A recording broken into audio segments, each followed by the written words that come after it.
Now some stories from a crazy family who left their home to move to Canada, and the woman who raised them all.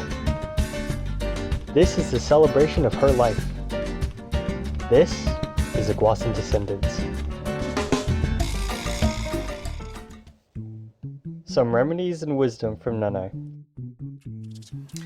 Well, for Grandma's advice, she always had so many things that she would tell us that honestly I only ever heard from Grandma. One of my favorites is whenever the boys would get sick, I don't want to go to school today. I don't feel wunderbar. she would tell me to rub Vicks underneath their knees and put Vicks on their chest, put Vicks on their chin.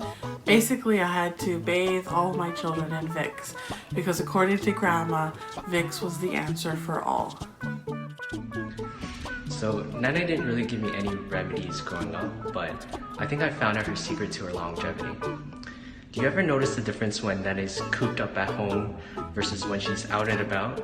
She just has so much energy and it's such a night and day difference. And I think it's because, she always wants to help out with the cooking, with the cleaning of the house.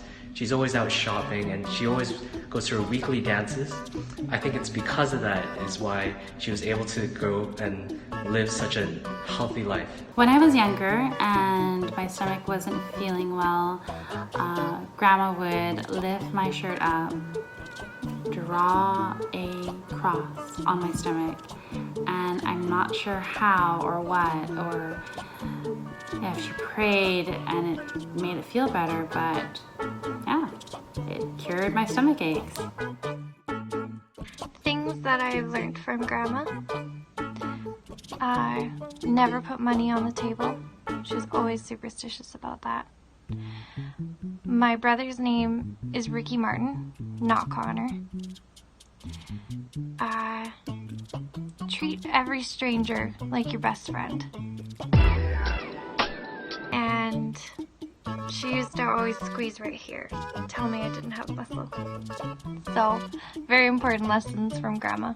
When I was younger, we had a pet rabbit named Lilo, and for whatever reason my brother decided to drop Lilo on my face. So I had cuts all over my face, and Nanay had this great idea.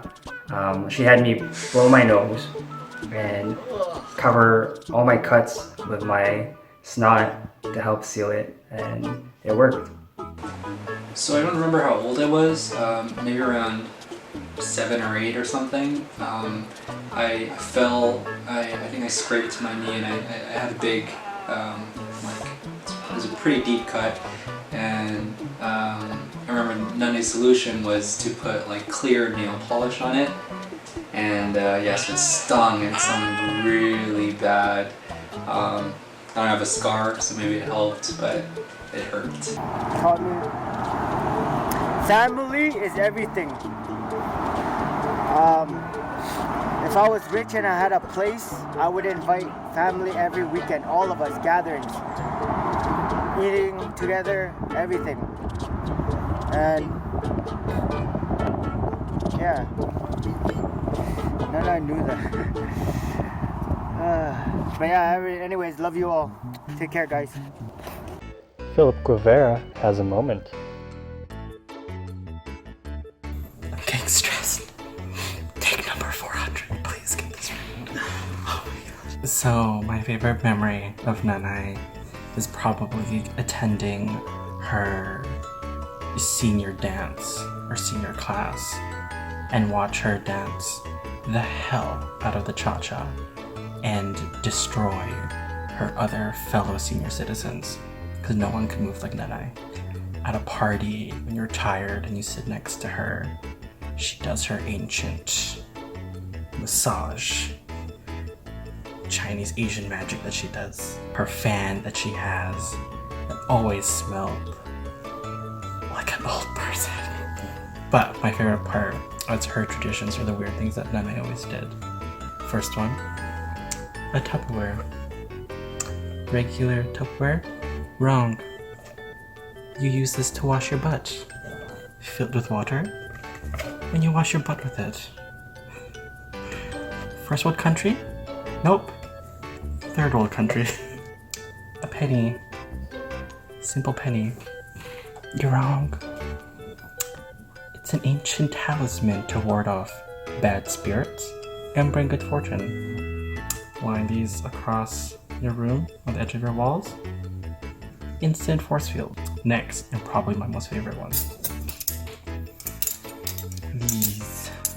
You might ask yourself, what are these? Cutlery, some might say. You're wrong.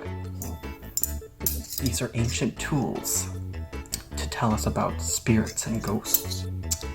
What's that? You dropped a fork? A man ghost will visit you. Dropped a spoon. A lady ghost. You drop a knife. The grudge is gonna visit you and eat you. Eat your food. Those are my favorite things that Nanay did, and she was great at doing. Thanks, Nanay. Really, Uncle Philip? More than 2 minutes?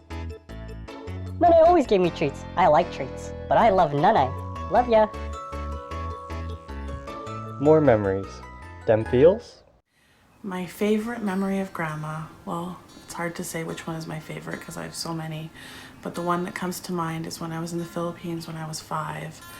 I was such a picky eater. I didn't like rice, I didn't like any of the Filipino food, and so Grandma would every night make me homemade French fries. She would get potatoes and cut them up and fry them in the hot Filipino weather to make sure that I had eaten and I was fed, which is not surprising because that's just how loving and caring Grandma was. So I had just finished watching a horror movie when I was about 7 years old, and Nanay was staying with us because my parents were away, and I scared myself half to death from the movie, so Nanay came and volunteered to sleep in my room with me, make sure that I felt safe, and she prayed all night. I'm sure she prayed for the well-being of her family and to keep protecting her grandchildren from scary movies. She would always bring up her story of when they were in Ottawa, where she got hired at the nursing home or whatever. She would say, the nurse, I forgot what she said about asking her, but she said, "You have 7 kids?" Or something. She said 7 kids. The way she would explain the story, it was just funny. Oh, a week before whatever happened, she told me, she's like, "Oh, I'm taking antibiotics, but I'm getting better." And I said, "Oh, okay." I was kind of sad and stuff, but she said, "Don't worry, just forget about it." And yeah. Alright, love you all. Every time I saw Nanay, whether it was at the mall or just at one of our family parties, she always said the same thing to me. "Huh? Is that you?" Shortly followed by a tight hug and one of Nanay's signature kisses. I'll never forget how that single interaction made me feel warm and loved. Nanay handed down to us her adobo recipe, which Andre loved when he was a kid. And I'll never forget the secret ingredient she shared with me. That is to add a couple of matchsticks in it so it becomes tender quicker. And I was like, what? Matchsticks? What? But anyway, thank you, Nanay. I will pass it on to this little one. In my house, we're not the type of family that has things in bulk, but we would have these large containers of peanut butter, and they would be from Grandma because she would get them on sale at Shoppers. And I was always so excited because when she would bring them, big containers of peanut butter always meant kare kare, which is my favorite. So thanks for all the peanut butter, Grandma. So growing up, Nanay would walk me to preschool and she'd pick me up and walk me back home. And that alone is a 40-minute round trip. So I really appreciate everything that she's done for me. It's funny because whenever I made her mad or whenever I annoyed her or she just, I got in trouble with her, she would always remind me of how many times she's walked me back to school and picked me up and got to the point where it just really stuck, and, I will always be forever grateful for that. Wait. One thing we loved about Nanay was that she always made us laugh, and the one thing that we made her laugh is this.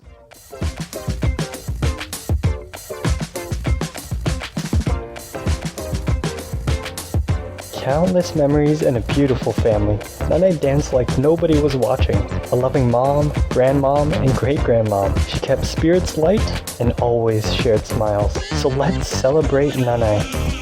Get on your feet, take off your clothes, and dance with me. Come on, dance with me, okay? Dance with me. Yeah, dance. With me. Yeah. Let's get dirty. Ooh, dance with me. Yes.